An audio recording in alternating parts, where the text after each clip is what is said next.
From the day Cameron joined our family on July 25th, 1998, after coming off a plane from South Korea, I knew he was going to be like little brother to me. It was the first time I had a family member younger than me. I always asked my mom when I was going to get a little brother. She told me when I first met Cameron that he was going to be just like my little brother. Cameron and I spent a good amount of our childhood together because my mom watched him while my Aunt Laura and Uncle Dan were at work. Cameron always seemed to have a way to get me in trouble when we were doing things we weren't supposed to, like go in the closet where my dad kept all his exercise equipment. Cameron would smile his devilish little smile at my mom, and I would end up sitting in the timeout bench while he got to play. As we continued to get older, Cameron became an older brother. My Aunt Laura and Uncle Dan adopted my cousin Taylor from South Korea, the same place Cameron was adopted from.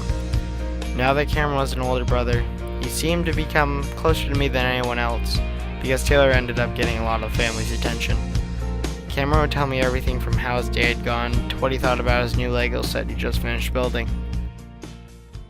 Cameron and I were very close until Taylor got sick. Taylor developed a rare form of cancer called Ewing sarcoma and would not survive from it. Taylor was only 6 years old when she got cancer, and Cameron was only 8.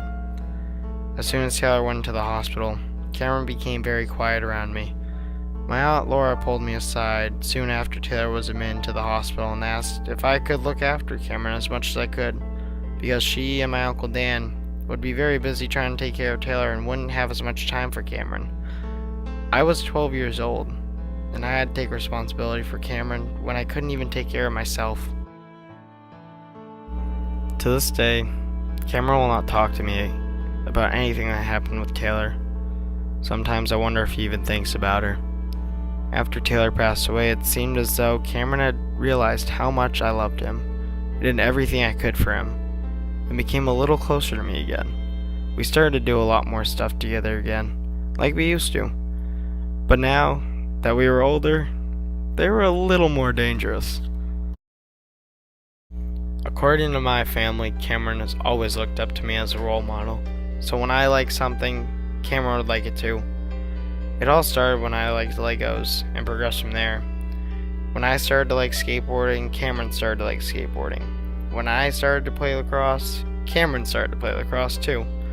The amazing thing about Cameron is that when he does something, he does it better than anyone else, without even thinking about it twice.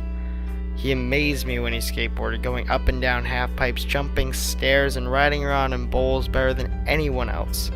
He amazes me today with how good he is at lacrosse. He is so much better than I was at his age, and he's only going to get better. Cameron and I have always had something in common as we've grown up, and we became even closer when he was a freshman while I was a senior at Concord High.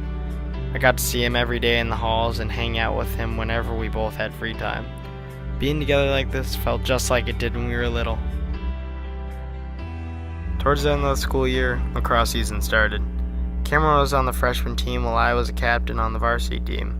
Being a captain meant we had to work with the freshmen a lot, so I had extra time to spend with Cameron. I loved having that time with Cameron as our time together quickly was becoming limited before I had to leave for college. Spending that time together almost brought us back to where we used to be when we were little. To this day, Cameron and I are still like brothers. We don't talk as much as we used to, but I talk to him when I can. Cameron will forever be like my little brother.